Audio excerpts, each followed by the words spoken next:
My wife looked me straight in the eyes and said she wanted the house, the cars, the savings, and everything we had built together. There was only one thing she refused to take: our son. Even my lawyer whispered that I had to fight because no sane father would hand over everything without a battle. But I shocked the courtroom by agreeing to every single demand.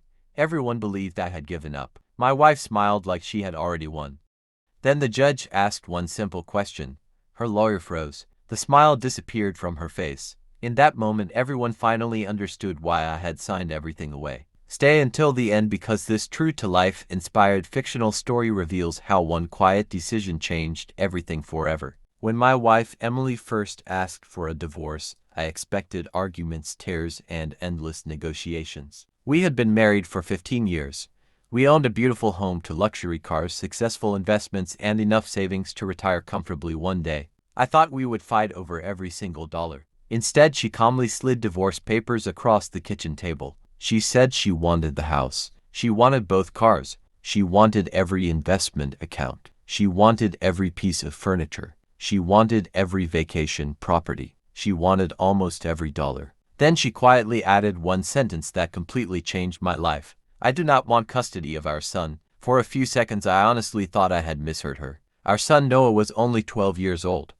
He was kind, intelligent, and deeply loved both of us, or at least I believed he was. I asked her why. She simply replied that raising a child would interfere with her new life. Those words echoed inside my head for days. When I hired my lawyer David, he carefully reviewed every document before looking directly at me. He said there was absolutely no reason to surrender everything. The law would protect me. The court would likely divide our assets fairly. He promised we could fight. Everyone around me agreed. My parents, my friends. Even Noah asked why I looked so calm. But inside, I had already made a decision. I was not going to fight over money. I was going to protect something much more valuable. Over the following weeks, Emily became more confident. She posted expensive dinners online. She traveled with friends. She openly talked about the luxury lifestyle waiting for her after the divorce. Meanwhile, Noah quietly moved into my apartment.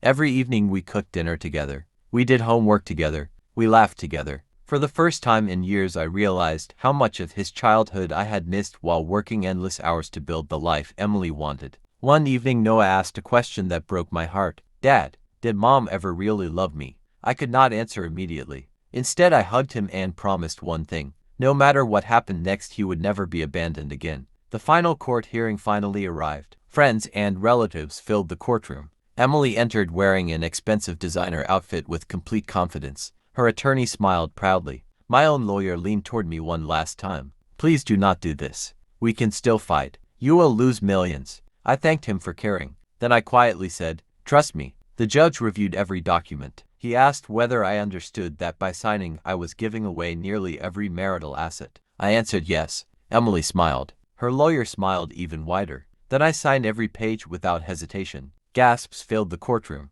People whispered that I had completely lost my mind. The judge then turned toward Emily. He reviewed the custody agreement one final time. He asked whether she fully understood that she was permanently declining primary custody of Noah. Without hesitation, she answered yes. The judge nodded. Then he asked one final question. Have you also reviewed the financial responsibilities connected to this agreement? Her lawyer suddenly looked confused. He flipped through the documents. His face slowly turned pale. Emily noticed his expression. She whispered something. He did not answer. Instead, he stood up and requested a brief recess. The judge refused. He instructed him to continue. The attorney nervously explained that because Emily had voluntarily rejected custody while demanding nearly every asset, she had unknowingly accepted several legal obligations tied to those properties: the mortgage, the maintenance, property taxes, insurance, business debts secured against certain investments, luxury vehicle loans, home renovation financing, everything. She had only looked at the total value.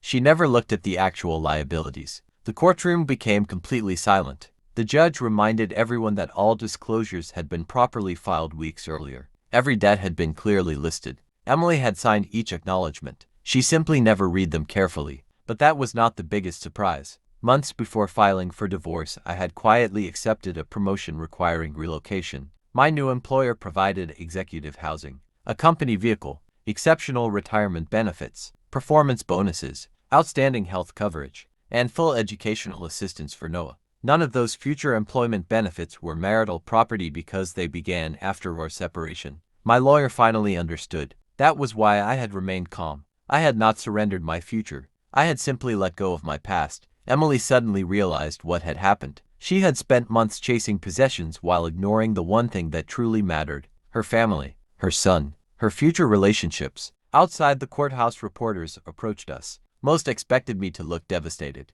Instead, I smiled, not because I had defeated Emily, but because Noah walked beside me holding my hand. Weeks later, we moved into our new city. Noah joined an excellent school. He made new friends. We spent weekends hiking, fishing, and rebuilding our lives together. For the first time, he seemed genuinely happy. Emily struggled with maintaining the expensive lifestyle she had demanded. Large homes required expensive repairs. Luxury cars required constant payments. Investment properties required management. Taxes never stopped. Eventually, she sold several assets just to remain financially stable. One afternoon, nearly 2 years later, she called. Her voice sounded completely different. She asked if she could see Noah. I told her the decision belonged entirely to him. He listened quietly before answering. "I hope you are doing well, Mom. But I finally have peace. I do not want to lose that again." He ended the call respectfully, without anger, without revenge, simply with honesty. Years passed. Noah graduated with honors. He earned a scholarship. During his graduation speech, he thanked one person.